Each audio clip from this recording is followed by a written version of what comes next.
বাংলাদেশের মুসলিমরা যদি তাদের উস্কানিতে পা দিয়ে হিন্দুদের সাথে সাম্প্রদায়িক দাঙ্গায় জড়িয়ে পড়ে। বর্তমান বাংলাদেশের কি অবস্থা? বাংলাদেশে কি হিন্দু অত্যাচার হচ্ছে? বাংলাদেশে কি প্রচুর হিন্দু অত্যাচার হচ্ছে? যেভাবে মিডিয়া, পশ্চিম বাংলার মিডিয়াগুলো যেভাবে প্রচার করছে, এতে বোঝা যাচ্ছে বাংলাদেশে প্রচণ্ড রকমের হিন্দুর উপর অত্যাচার নিপীড়ন করা হচ্ছে। কিন্তু বাস্তবিক অর্থে আসলে কি এটা কি সত্যিই হচ্ছে? না হলে এরকম নিউজই বা তারা কেন করছে? তারা একেবারে আদো জল খেয়ে উঠে পড়ে লেগেছে। আসলে ব্যাপারটা হচ্ছে কি, শেখ হাসিনা পালিয়ে যাওয়ার পর ভারতের মাথা নষ্ট হয়ে গেছে। ভারত আর বুঝতেছে না এখন কি করবে। তাদের সমস্ত জল্পনা কল্পনা ষড়যন্ত্র সমস্ত কিছু তারা ব্যর্থ হয়েছে, সমস্ত কিছুতে তারা ব্যর্থ হয়েছে। হাসিনা সরকার তো তাদের একটা তাবিদারি সরকার ছিল। তো যেখানে সমস্ত ষড়যন্ত্র সমস্ত কিছু তাদের ব্যর্থ হয়ে গেছে, তারা তখন কি করছে? গুজবের আশ্রয় নিচ্ছে। এই গুজবের আশ্রয় কেন নিচ্ছে? এতে বাংলাদেশে যারা মুসলিম আছে তারা রাগান্বিত হয়ে হিন্দুদের উপর চড়াও হবে, চড়াও হয়ে অত্যাচার করবে, এবং তারা এটাই চাচ্ছে। মানে তারা যেসব ফুটেজ বা যেগুলো দেখাচ্ছে এগুলো সব পুরাতন একেতে। দ্বিতীয় কথা হচ্ছে দু চার ঘটনা যাও বা দেখাচ্ছে এগুলো হয়তো তারা ওই হিন্দুগুলো আওয়ামী লীগের সাথে যুক্ত ছিল। এখন বাংলাদেশে যারা আওয়ামী লীগের সাথে যুক্ত ছিল তারা গ্রেপ্তার হয়েছে। 100 জনের মধ্যে তো 99 জন মানুষই মুসলিম। তাহলে কি বাংলাদেশে মুসলিম অত্যাচার হচ্ছে? এটা কি আমরা তাহলে এইভাবে বলবো? মানে ব্যাপারগুলো এগুলো কিছুই না।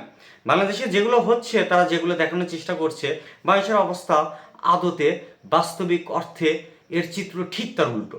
বাংলাদেশে হিন্দুরা আগেও যেমন ছিল এখনও ঠিক তেমন আছে, বরং আগের থেকে এখন আরো ভালো আছে। যদি আমি নিরপেক্ষভাবে বলতে চাই, আসলেই ভালো আছে। বাংলাদেশে কোনো হিন্দু অত্যাচার কোনো কিছুই হচ্ছে না। শুধু হচ্ছে ভারতের মিডিয়াগুলোতে।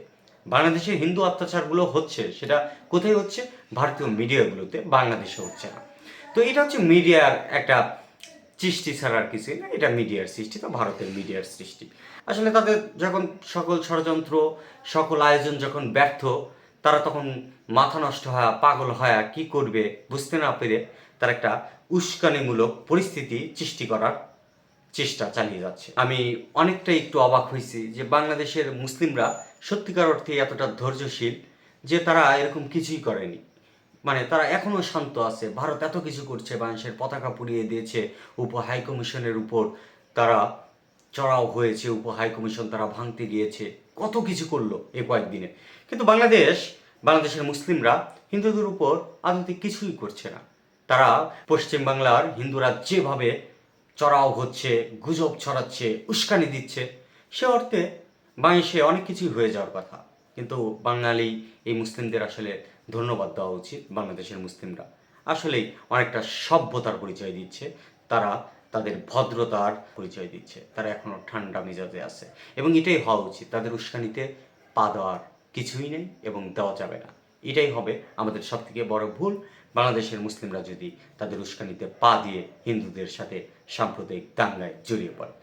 তো এতটুকুই বর্তমান পরিস্থিতি নিয়ে বলতে গেলে এটাই। আর এর বাদ বাকি আর কিছুই না। বাংলাদেশে হিন্দুরা আগেও যেমন ছিল এখনও তেমন আছে।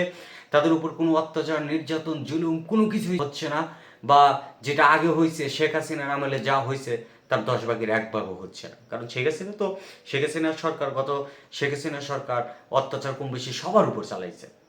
তো বর্তমান সরকার আসলে কারো উপরই অত্যাচার চালাচ্ছে না, যে কারণে হিন্দুদের উপরও কোনো অত্যাচার আমরা দেখতে পাচ্ছি না। যা দেখতে পাচ্ছি সেটা শুধু ভারতীয় মিডিয়া, বিশেষ করে রিপাবলিক বাংলায়। তারা নাকি জনগণের কথা বলে। তারা জনগণের কথা বলে নাকি হিন্দুদের কথা বলে?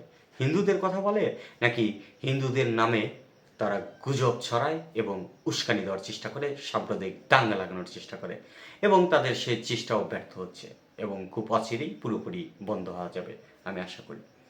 ধন্যবাদ।